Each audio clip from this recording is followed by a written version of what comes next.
रमा अपने कमरे में सो रही थी। अचानक में उसकी आँख खुलती है। रमा देखती है खिड़की में पड़ोसन की बहू माधुरी थी।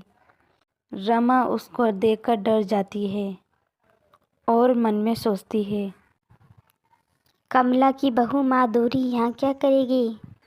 मैं नीचे वाले कमरे में तो नहीं हूँ, ऊपर 2 मंजिल वाले कमरे में सो रही हूँ। पर ये खिड़की में से झांक क्यों रही थी? शायद ये मेरा मन का वहम हो। वो यहाँ 2 मंजिल पे क्या करेगी? पर मुझे तो जाना पहचाना चेहरा लग रहा था। ऐसे ही रमा अपने मन का बहम समझकर उसको टाल देती है। उस रात में रमा के साथ कई बार ऐसा होता है।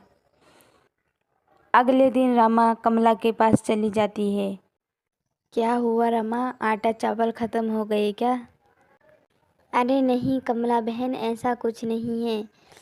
मैं तुम्हारी नई बहू से मिलने आई हूँ। अच्छा तू यहाँ बैठ, मैं अभी नई बहू को बुलाती हूँ। बहू, ओ माधुरी बहू, देख तुझसे मिलने रमा बहन आई है। जल्दी आ और 2 कप चाय बना ला। थोड़ी देर में माधुरी आ जाती है। माधुरी को देखकर रमा को वही रात वाला डर लगने लगता है।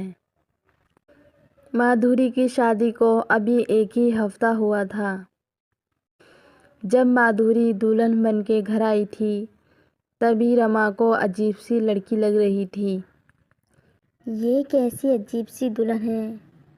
ये मुझे देखी भाली लगती है, पर मैंने इसे देखा कहाँ है, ये याद नहीं आ रहा। क्या हुआ आंटी, क्या सोच रही हो? किस सोच में गुम हो तुम? हाँ बहू, तू सही बोल रही है। लग रहा है रमा को कोई डर बैठा हुआ है मन में। आजकल कुछ चुप चुप सी है। हाँ कमला बहन, डर तो मेरे मन में है और ये डर तुम्हारी बहू का है। क्या मतलब, मेरी बहू ने क्या कर दिया? रात में अपने ऊपर वाले कमरे में सो रही थी। तुम्हारी बहू बाहर खिड़की में से झांक रही थी। इसे क्या मज़ा आता है दूसरों का घर झांकने में? अरे रमा, तेरा दिमाग तो ठीक है। मेरी बहू भला तेरे घर क्या करेगी जाके? कहाँ छोटी सी मेरी बहू और कहाँ तेरा ऊपर वाले कमरे। हाँ आंटी जी, मैं इतनी बड़ी कैसे हो जाऊंगी? मेरे पास कोई जादू थोड़ी नहीं है जो मैं अपनी टांगें लंबी कर लूं और मैं तुम्हारे घर झांकूं। इस बात को दोनों सास बहुएं मजाक में ले जाती हैं। रमा का फिर भी दिल नहीं मानता। रमा घर वापस आ जाती है। पूरे घर में रमा अकेली रहती थी। रमा का इस दुनिया में कोई नहीं था। रमा की कोई औलाद भी नहीं थी। रमा के पास बहुत सारा जेवर और पैसा होता है। अब माधुरी रोज रमा को परेशान करने लगती है। रमा का डर दम बदम बढ़ता जा रहा था।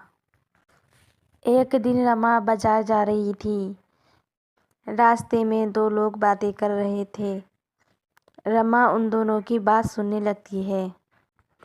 अरे भाई, तुम्हें मालूम है गांव में दिन दिहाड़े चोरी हो रही है और वो चोर आदमी नहीं, कोई औरत है।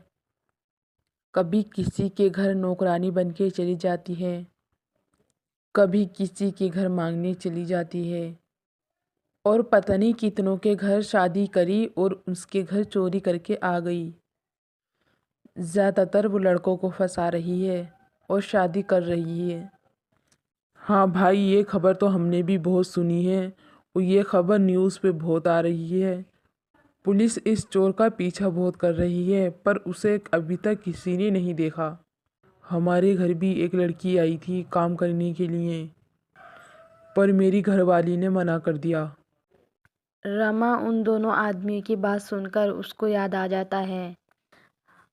हाँ, ये माधुरी मेरे घर भी आई थी काम करने के लिए, पर मैंने इसे नहीं रखा।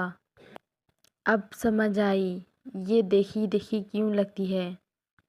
अब रमा बाजार नहीं जाती, घर आ जाती है। रमा पुलिस स्टेशन फ़ोन करती है और पुलिस को सारी कहानी बता देती है।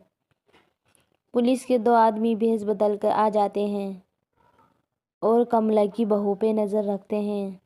जैसे ही माधुरी बड़ी होती है, पुलिस वाले सारा खेल समझ जाते हैं और माधुरी को पकड़ लेते हैं।